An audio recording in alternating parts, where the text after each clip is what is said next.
নমস্কার বন্ধুরা, এই ভিডিওতে তোমাদের মধ্যে বেশ কয়েকটা গুরুত্বপূর্ণ আপডেট নিয়ে আলোচনা করার আছে। সেক্ষেত্রে ভিডিওটা না স্কিপ করে পুরোটা দেখার অনুরোধ থাকলো। আর তোমরা যারা চ্যানেলে প্রথমবার এসেছো তারা কিন্তু অবশ্যই ভিডিওতে লাইক দিয়ে চ্যানেলটা সাবস্ক্রাইব করে রেখো, কারণ তুমি কিন্তু এখানে তোমার প্রিয় দলের সমস্ত রকম খেলার খবর সবার আগে পেয়ে যাবে। তো চলো আর দেরি না করে আজকের ভিডিওর মেন টপিকগুলো নিয়ে আলোচনা শুরু করা যাক। তো সবার প্রথমেই যদি ইস্টবেঙ্গলকে নিয়ে কিছু আলোচনা করা যায়, তো তোমরা জানো ইস্টবেঙ্গল দল তারা আগামী 12 তারিখ এফসি চ্যালেঞ্জ লিগের কোয়ার্টার ফাইনালের দ্বিতীয় ম্যাচে মুখোমুখি হতে চলেছে আর্কদাগের বিরুদ্ধে আর্কদাগের ঘরের মাঠে।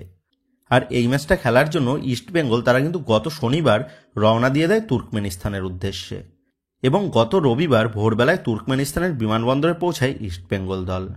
তবে তুর্কমেনিস্তানে পা রেখেই একের পর এক সমস্যার মুখে কিন্তু পড়তে হয়েছে লাল হলুদ শিবিরকে। বিমানবন্দরে পৌঁছানোর পরই বিমানবন্দরের কর্মরত সিকিউরিটি স্টাফরা তারা কিন্তু ইস্টবেঙ্গল দলের প্লেয়ার ও কোচিং স্টাফদের তারা কিন্তু তল্লাশি শুরু করে। ইস্টবেঙ্গল দলের কাছে বৈধ কাগজপত্র থাকা সত্ত্বেও এক কথায় অনুপ্রবেশকারীদের মতন তাদেরকে কিন্তু রীতিমতন চেক করা হয় বিমানবন্দরে। তারপর বিমানবন্দরে তাদের চেকিং কমপ্লিট হওয়ার পর তারা কিন্তু হোটেলের উদ্দেশ্যে রওনা দেয়। তবে হোটেলে পৌঁছানোর জন্য ইস্টবেঙ্গলের টিম বাস রওনা দিলে ইস্টবেঙ্গলের টিম বাসের পেছন পেছন একটা গাড়িও কিন্তু তাদেরকে ফলো করে। তবে এখানেই কিন্তু ইস্টবেঙ্গল দলের সমস্যার কিন্তু সমাপ্তি ঘটেনি। হোটেলে পৌঁছানোর পরেও কিন্তু চরম অসহযোগিতার মুখে পড়তে হয় ইস্টবেঙ্গল দলকে। প্রথমত তো হোটেলে ঠিক মতন খাবারের কোনো রকম কিন্তু ব্যবস্থা ছিল না, এর পাশাপাশি পানীয় জলেরও কিন্তু তেমন সুবন্দোবস্ত ছিল না। আগে থেকেই হোটেল বুক করার সময় ইস্টবেঙ্গল কর্মকর্তাদের তরফ থেকে প্লেয়ারদের খাদ্য তালিকা কিন্তু জানিয়ে দেওয়া হয়েছিল হোটেল ম্যানেজমেন্টের কাছে, কিন্তু আগে থেকে হোটেল বুক করার সময় প্লেয়ারদের খাদ্য তালিকা হোটেল কর্মকর্তাদের কাছে পৌঁছে দেওয়া সত্ত্বেও তারপর কিন্তু ইস্টবেঙ্গল প্লেয়ারদের খাবারের মধ্যে ছিল মোটা চালের ভাত, পাতলা ডাল এবং মাছ ভাজা। এর পাশাপাশি হোটেলের ঠিক মতন কিন্তু ইন্টারনেটেরও কিন্তু তেমন ব্যবস্থা ছিল না। প্লেয়াররা তাদের পরিবারের সাথে যোগাযোগ রাখার জন্য সেখানের স্থানীয় সিম কার্ডের অর্ডার দিলে শুধুমাত্র 4টে সিম কার্ড বরাদ্দ করা হয় গোটা টিমের জন্য। এরপর বিকালবেলায় ইস্টবেঙ্গল প্লেয়াররা তারা মাঠে প্র্যাকটিস করতে যাওয়ার জন্য তারা জানালে হোটেলের তরফ থেকে জানানো হয় তাদের বাইরে বেরোনোর কোনো রকম অনুমতি নেই।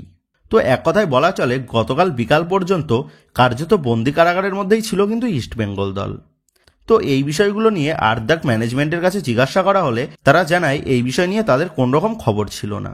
তো যাই হোক, শেষ পর্যন্ত অনেক রিকোয়েস্ট করার পর গতকাল বিকেলের পর হোটেল থেকে বাইরে বেরোনোর পারমিশন পায় ইস্টবেঙ্গল দল, এবং তারা হোটেল থেকে বেরিয়ে গতকাল বিকালে আলতেনাইসারের হোম গ্রাউন্ডে তারা কিন্তু অনুশীলন করার সুযোগ পায়। ইস্টবেঙ্গল তারা যে তুর্কমেনিস্তানে গিয়ে বেশ বিপাকে পড়েছে সেটা বলাই যায়। তো এই মৌসুমে মোহনবাগান দলকে ACL 2 ইরানে খেলতে যাওয়ার জন্য বাধ্য করা হয় যখন ইরানে যুদ্ধ পরিস্থিতি তৈরি হয়েছিল, এবং মোহনবাগান তখন তারা ইরানে না যাওয়ার জন্য তাদেরকে কিন্তু ACL 2 থেকে সাসপেন্ড করা হয়। আর এখন ইস্টবেঙ্গল দলকে তুর্কমেনিস্তানে নিয়ে গিয়ে এক কথায় বন্দীদের মতন কিন্তু হেনস্থা করা হচ্ছে। সেক্ষেত্রে AFC তারা কি চাইছে যে ভারত থেকে কোনো দল AFC-তে অংশগ্রহণ না করুক? আর তারা যদি সত্যিই এমনটাই চায় তাহলে কিন্তু তাদের উচিত সরাসরি বলে দেওয়া ভারত থেকে কোনো দল যেন AFC-তে অংশগ্রহণ না করে, তাহলেই কিন্তু ভারতীয় কোনো ক্লাবকে এতটা হেনস্থার শিকার হতে হবে না। সেক্ষেত্রে এখন এটাই দেখার বিষয় হবে ইস্টবেঙ্গলের সাথে হওয়া এইরকম পাশবিক আচরণের বিরুদ্ধে নিতুবাবু সে AFC-র বিরুদ্ধে কোনো রকম পদক্ষেপ নেয় নাকি নিতুবাবুর দৌড় শুধুমাত্র ISL এর রেফারিদের বিরুদ্ধে হ্যান করেঙ্গা ত্যান করেঙ্গাতেই সীমাবদ্ধ থাকে। তো যাক, আমরা আশা করব আগামী 12 তারিখ ইস্টবেঙ্গল তারা আর্কদাগকে তাদের ঘরের মাঠে একটা বড় ব্যবধানে হারিয়ে তাদের সাথে হওয়া এইরকম জঘন্য ঘটনার দ্বারা উপযুক্ত জবাব ছুড়ে দেবে। তো যাক, আমরা নেক্সট আপডেটটা গতকাল ISL এর হয়ে যাওয়া ম্যাচ নিয়ে। তো গতকাল ISL এর ম্যাচে মুখোমুখি হয়েছিল Punjab FC versus Mohammedan sporting. গতকালের ম্যাচটা 2-2 গোলে ড্র হয়। গতকালের ম্যাচের 66 মিনিটের মাথায় বাঙালি পুত্র রবি হাসনাদার একটা দুর্দান্ত গোলে গতকাল ম্যাচটা ড্র করে মোহামেডান স্পোর্টিং, এবং গতকালের ম্যাচটা ড্র করেই প্রথম মৌসুমে ISL এর পয়েন্টস টেবিলের শেষ স্থানে শেষ করে এই মৌসুমের ISL এর অভিযান কিন্তু শেষ করে মোহামেডান স্পোর্টিং। তো আমরা সকলেই আশা করব মোহামেডান স্পোর্টিং তারা যেন আগামী মরশুমে একটা ভালো দল গঠন করে ISL এ নিজেদের যাত্রা চেনাতে সক্ষম হয়।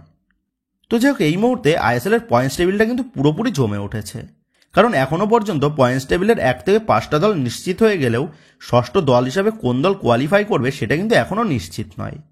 আপাততভাবে ওড়িশা FC তারা পয়েন্টস টেবিলের ষষ্ঠ স্থানে থাকলেও আজ মুম্বাই সিটি FC তারা যদি বেঙ্গালুরু FCর বিরুদ্ধে ম্যাচ জিতে যায় বা ড্র করে তাহলে কিন্তু ওড়িশা FCকে পেছনে ফেলে মুম্বাই সিটি FC তারা কিন্তু ষষ্ঠ দল হিসাবে কোয়ালিফাই করে যাবে। তবে এর থেকেও একটা মজাদার বিষয় হচ্ছে বর্তমানে north east United FC, Bengaluru FC এবং জামশেদপুর FC এই তিনটি দলই তারা বর্তমানে 38 পয়েন্ট নিয়ে তারা পরপর রয়েছে। সেক্ষেত্রে আজ যদি বেঙ্গালুরু এফসি হেরে যায় তাহলে কিন্তু এই তিনটি দলেরই মোট পয়েন্ট এসে দাঁড়াবে 38। সেক্ষেত্রে শেষ পর্যন্ত কোন দল এই একই পয়েন্ট লিস্টের প্রথমে থাকবে এবং কোন দল শেষে থাকবে সেটাই কিন্তু এখন দেখার বিষয় হবে। তো যখন আমরা নেক্সট আপডেটটা বেরিয়ে আসছে আইএসএল এর প্লে অফের ম্যাচ, সেমিফাইনাল ম্যাচ ও ফাইনাল ম্যাচ কবে হবে সেই বিষয় নিয়ে। তো এই বিষয়টা নিয়ে তোমরা অনেকেই আমাকে প্রশ্ন করেছো এবং এই নিয়ে কিন্তু একটা প্রেডিক্টেবল সময়ও কিন্তু আমি তোমাদের মধ্যে জানিয়েছিলাম।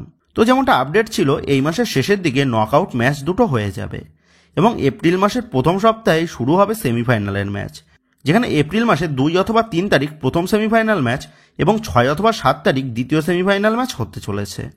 আর ফাইনাল ম্যাচটা অনুষ্ঠিত হবে এপ্রিল মাসের 12 অথবা 13 তারিখে। তো এখনও পর্যন্ত প্লে অফের ম্যাচগুলোর চূড়ান্ত তারিখ কিন্তু ঘোষণা হয়নি।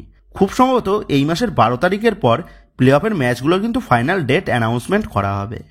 তো যাই হোক, এবার নেক্সট আপডেটটা বেরিয়ে আসছে আমাদের জাতীয় দলকে নিয়ে। তো তোমরা জানো এই মাসে আমাদের জাতীয় দলের দুটো ম্যাচ রয়েছে, যেখানে প্রথম ম্যাচ রয়েছে আগামী 19 তারিখ মালদ্বীপের বিরুদ্ধে ফ্রেন্ডলি ম্যাচ এবং তার পরবর্তী ম্যাচটা রয়েছে আগামী 25 তারিখ বাংলাদেশের বিরুদ্ধে এএফসি এশিয়ান কাপের কোয়ালিফায়ার ম্যাচ।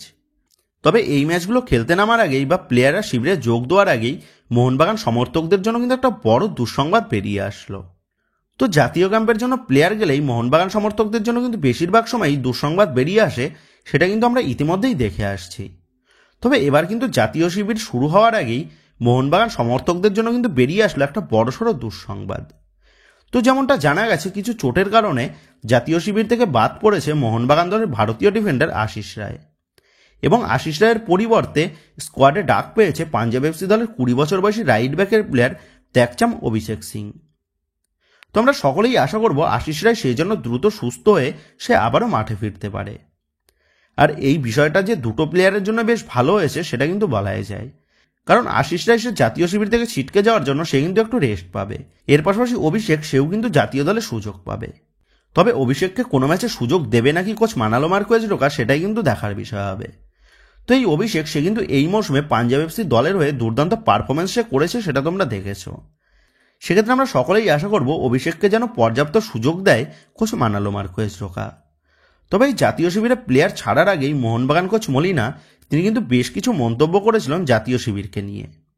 তো গত বেশ কয়েক মৌসুম ধরেই আমরা দেখে এসেছি মোহনবাগান দলের প্লেয়াররা জাতীয় শিবিরে গেলেই কোনো না কোনো প্লেয়ার চোটের কবলে পড়বেই, আর তার চোটটা এতটাই গুরুতর হয় যে তাকে দীর্ঘদিনের জন্য মাঠের বাইরে থাকতে হয়। আর এই বিষয় নিয়েই এফসি গোয়া ম্যাচ খেলতে নামার আগে মোহনবাগান কোচ মলিনা তিনি প্রেস কনফারেন্সে বলেছেন তিনি চিন্তিত রয়েছেন তার দলের একাধিক গুরুত্বপূর্ণ প্লেয়ার জাতীয় শিবিরে যাবেন সেই নিয়ে, এবং তিনি চান সেই সব প্লেয়াররা যেন চোটমুক্ত অবস্থায় আবারও জাতীয় শিবির থেকে ফিরে আসতে পারে, কারণ এরপর আইএসএলে প্লে অফের ম্যাচ রয়েছে মোহনবাগান দলের। সেই কারণে কোচ মলিনা তিনি চান কোনো প্লেয়ার যেন চোট না পায় জাতীয় শিবিরে গিয়ে। সেক্ষেত্রে আমরা সকলেই আশা করব মোহনবাগান দলের প্লেয়ারদের পাশাপাশি বাকি সব প্লেয়াররা যারা যারা জাতীয় শিবিরের জন্য ডাক পেয়েছে সেই সকল প্লেয়াররাই কিন্তু চোটমুক্ত অবস্থায় তারা যেন জাতীয় শিবির থেকে ফিরতে পারে। তো যে একেবারে লাস্ট আপডেটটা বেরিয়ে আসছে মোহনবাগান দলের নতুন বিদেশি প্লেয়ারের বিষয় নিয়ে।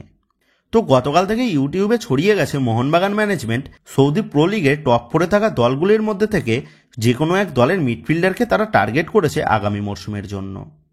তো সত্যি যদি এমনটা হয়ে থাকে তাহলে কিন্তু এটা মোহনবাগান দলের জন্য বড় একটা সুখবর হবে সেটা বলাই যায়, কারণ মোহনবাগান দল তারা যেহেতু আগামী মরশুমে ACL 2-এ খেলতে নামবে সেহেতু বড় লিগের খেলায় এক্সপিরিয়েন্স কোনো প্লেয়ার মোহনবাগানকে এশিয়া মঞ্চে বেশ সহযোগিতা করতে পারবে সেটা বলাই যায়।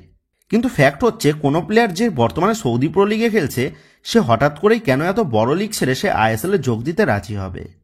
আর সব থেকে বড় কথা হচ্ছে সেই প্লেয়ারটা নাকি বর্তমানে সৌদি প্রো লিগের পয়েন্টস টেবিলের টপ 4টে দলের মধ্যে থাকা কোনো এক প্লেয়ার।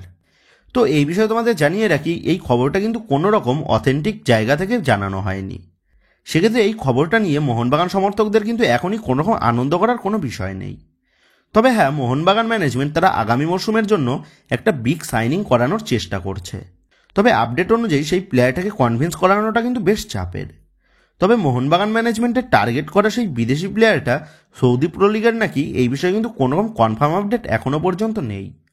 ইভেন এই মৌসুমের খেলাগুলো শেষ না হওয়া পর্যন্ত নতুন কোনো বিদেশি প্লেয়ার নিয়ে কোনো রকম চূড়ান্ত খবরও কিন্তু জানা যাবে না, তেমনটাই কিন্তু আপডেট রয়েছে। সেহেতু আপাততভাবে এই সমস্ত বাজার গরম করা রিউমর থেকে মোহনবাগান সমর্থকদের দূরে থাকাটাই কিন্তু শ্রেয়। যদি পরবর্তীতে কোনো অথেন্টিক সোর্স থেকে মোহনবাগান দলের নতুন বিদেশি প্লেয়ার সম্পর্কে আপডেট জানতে পারি তাহলে কিন্তু অবশ্যই তোমরা এই চ্যানেল থেকেই সর্বপ্রথম সেই আপডেটটা পেয়ে যাবে। সেক্ষেত্রে তোমার প্রিয় দলের সমস্ত রকম লেটেস্ট আপডেট সবার আগে পাওয়ার জন্য তোমরা যারা যারা এখনও পর্যন্ত আমাদের এই চ্যানেলটাকে সাবস্ক্রাইব করোনি তারা কিন্তু অবশ্যই আমাদের চ্যানেলটাকে সাবস্ক্রাইব করে রেখো। আর তোমরা যারা যারা আমাদের এই ভিডিওটা আমাদের ফেসবুক পেজ থেকে দেখছো তাদের কাছেও একই অনুরোধ থাকবে, তোমরা যারা যারা আমাদের ফেসবুক পেজকে এখনও ফলো করোনি তারা কিন্তু অবশ্যই আমাদের ফেসবুক পেজটাকে ফলো করে রেখো তোমার প্রিয় দলের সমস্ত রকম লেটেস্ট আপডেট সবার আগে পাওয়ার জন্য। তো যাই হোক বন্ধুরা, এই ভিডিওতে গুরুত্বপূর্ণ আপডেট করা নিয়েই তোমাদের মধ্যে আলোচনা করার ছিল। তো আশা করি ভিডিওটা তোমাদের ভালো লেগেছে। তো যদি ভিডিওটা ভালো লেগে থাকে তাহলে ভিডিওতে লাইক দিয়ে চ্যানেল সাবস্ক্রাইব করে পাশে থাকা বেল আইকনটা অবশ্যই প্রেস করে দিও। তো বন্ধুরা, এই ভিডিওটা এটুকুই ছিল। তো আসি বন্ধুরা, দেখা হচ্ছে পরের ভিডিওতে।